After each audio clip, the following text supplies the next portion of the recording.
जय श्री राम। हमें पढ़ाया जाता है आज़ादी चरखे से मिली। अगर आज़ादी चरखे से मिलती तो इतने स्वतंत्रता सेनानी फांसी के फंदे पर क्यों झूल जाते। अगर चरखे से आज़ादी मिली तो फिर बॉर्डर पे सेना की क्या आवश्यकता है। फिर तो सेना को हटाकर वहाँ चरखे ही स्थापित कर देने चाहिए। एक भ्रमजाल तैयार कराया गया, हमारे हाथ बांधे गए कि भाई हमें हिंसा नहीं करनी है, हमें हिंसा नहीं करनी है। कोई तुम्हारे एक मारे तो तुम दूसरा गाल आगे कर दो। अब वो ज़माना नहीं है कि अगर कोई आपको एक थप्पड़ मारता तो आप उस दूसरा गाल आगे कर दीजिए। अब समय आ गया है, अगर कोई आपको एक थप्पड़ मारते हो तो आप उसका हाथ ही तोड़ दीजिए, हाथ मरोड़ दीजिए कि दोबारा साहस न जुटा पाए। यही कारण है आज पूरे विश्व में जय जयकार हो रही है, क्योंकि शांति का प्रस्ताव भी लोग उन्हीं का स्वीकार करते हैं जिनके पास शक्ति और सामर्थ्य होता है। मोदी जी में सामर्थ्य है, 140 करोड़ भारतीयों का टूट विश्वास है, वो ब्रह्मास्त्र के तरह काम करता है। मोदी जी जिस पर दृष्टि डाल दें तो उसकी हिम्मत नहीं कि वो राष्ट्र विरोध के बारे में कोई प्रवचन दे सकता हो। नहीं तो देख लीजिए, पहला इतिहास का रहा पत्थरबाज जो है कश्मीर में 500 रुपये लेकर पत्थरबाजी करते थे। जब से मोदी सरकार आई है, ना पत्थर रहे ना पत्थरबाज। या तो भाषा भी, अब प्यार की भाषा भी तो उसी से समझेंगे जब लोगों को ये लगता है कि यदि हमने इसकी बात नहीं मानी तो ये जो है साम दाम दंड भेद हर तरह से समझाने में सक्षम है। तो मैं जहाँ तक मेरा अपना जो विचार है, घर में 5 प्रकार के लोग होते हैं, सबकी अलग अलग विचारधारा होती है। जरूरी नहीं है सब हमारे एक दूसरे की विचारधारा से सहमत हों, लेकिन जब वक्त आता है तो विचारों पर सहमति बन जाती है। और मैं यही कहता हूँ कि मोदी सरकार का विरोध करने वाले कम से कम राष्ट्र के नाम पर तो सहमति जताएं। दुश्मन को एक फ्री ओवर तो ना दें। राष्ट्र विरोधी, सनातन विरोधी विचारधारा के लोग ना तो घर के होते हैं ना घाट के होते हैं। उनका अपना कोई अस्तित्व नहीं होता। उनका अपना एक ही है, अपना निजी स्वार्थ सिद्ध हो। अभी आप देख लीजिए, इस समय जैसे लोकसभा चुनाव का आगाज हुआ, जो स्वार्थी नेता हैं वो दल बदल, इस दल से उस दल में, उस दल से उस दल में, मतलब उन्होंने चारों तरफ दल फैला दी है। उन्हें मोदी जी की नीतियों से मतलब नहीं है, उन्हें सत्ता सुख भोगने से मतलब है। उनका एक ही मानना है कि अपना काम बनता और भाड़ में जाए जनता। चाहे इसमें आप ये लगा लीजिए, धारा 370 के बारे में देख लीजिए, NPR, NRC, CAA, 3 तलाक हैं जी, कोई सा भी, या आपका जो ये कानून और था मुस्लिमों के प्रति, जैसे उसे कहते हैं तीन तलाक का ही है शायद, उसके संदर्भ में भी लोग ऐसे ही अपना मत रखते थे।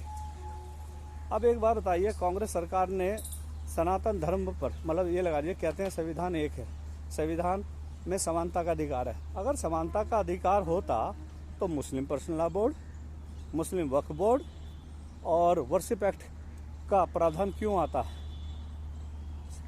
सरकारी योजनाओं पर सबसे पहला अधिकार अलग थम क्यों का है, ये कहने वाले यूपीए सरकार उसने कभी ये क्यों नहीं कहा कि समानता का अधिकार है, हर गरीब पर सरकारी योजनाओं का अधिकार है।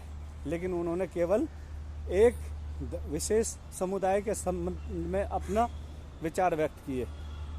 और जैसे जैसे अभी आप देख लीजिए, फिर आरक्षण की बात लेते हैं, कहते हैं जी चलो उस टाइम की ऐसी परिस्थिति रही होंगी कि भाई हम कुछ जो पिछड़े वाले लोग हैं उनको आरक्षण दे देते हैं।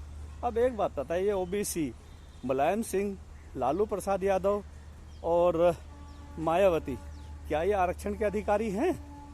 मुझे तो नहीं लगता।